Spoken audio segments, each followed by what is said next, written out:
வணக்கம் SP engineering. இன்றைக்கி நீங்கள் பார்க்க போகிற வீடியோ திண்டுக்கல்லில் வந்து என்எஸ் நகர் அப்படிங்கிற இடத்துல வந்து நாங்கள் ஃபிட்டிங் வந்துருக்குறோம். ஸோ இப்போ அவங்க வந்து இந்த கஸ்டமர் வந்து ஆல்ரெடி வந்து ஆலோ பிரிக்ஸ் கல் வந்து அடிச்சுட்டு இருந்தாங்க. ஸோ இப்போ ஃப்ளையாஸ் வேணுங்கிறதுனால நம்ம அடிஷ்னலாக அவங்களுக்கு பண்ணி கொடுத்துருக்குறோம்.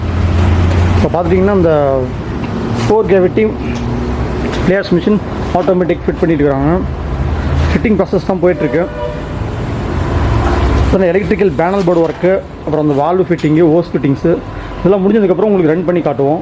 அதுக்கான ப்ராசஸ் தான் வந்து இவங்க வந்து மிக்சர் ஆல்ரெடி வாங்கி வச்சுருந்ததுனால ஸோ அதுலேயே நான் வந்து இந்த ஃப்ளையாஸ் மிஷின் அட்டாச் பண்ணியாச்சு.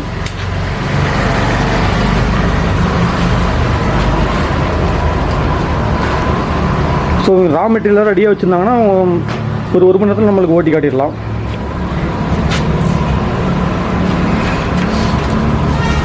பாருங்க, இதுதான் ஹைட்ராலிக் பவர் பேக்கில் வர வால்வு. இந்த வால்வு மூலிமா தான் நம்ம இந்த இன்டரில் அந்த அதாவது ஃப்ளையாஸ் மிஷின் ஃபுல்லாக நம்ம இயங்க போகுது. இந்த ஹைட்ராலிக் பவர் பேக்கோட மோட்டர் கெப்பாசிட்டி வந்து 10 HP. இது ஆயில் கெப்பாசிட்டி வந்து உங்களுக்கு 300 லிட்ரு. நம்ம வந்து 210 லிட்டர் ஓட்டினா போதும். ஹைட்ராலிக் ஆயில் இதெல்லாம் இன்ஸ்டன்ட் பண்ணிடுறதுக்கப்புறம் நம்ம எல்லாமே ஓட்டி காட்டலாம். மூலிமா உங்களுக்கு கரெக்டாக மட்டமாக எல்லா பக்கமும் உங்களுக்கு சரிசமமாக நிரம்புறதுனால உங்களுக்கு கல் வந்து அழகாக வரும், ஃபினிஷிங்கோடு வரும். ஸோ இந்த கல்லை நீங்கள் எடுத்து நீங்கள் அட்டியில் அடுக்கும் போது அடுத்த நாள் ப்யூரிஃபையர் ஆனதுக்கப்புறம் உங்களுக்கு கொஞ்சம் கூட உடையாது. ஸோ அந்த மாதிரி அழகான கல் ஃபினிஷிங் உங்களுக்கு கொடுக்கும்.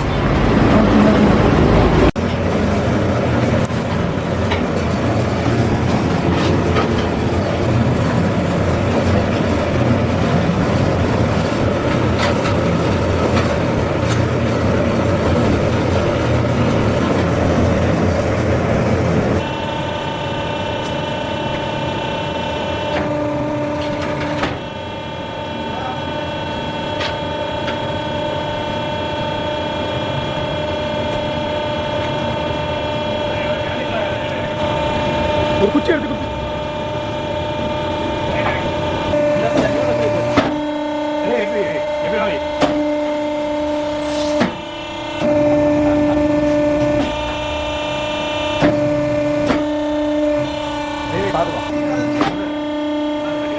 கரெக்டான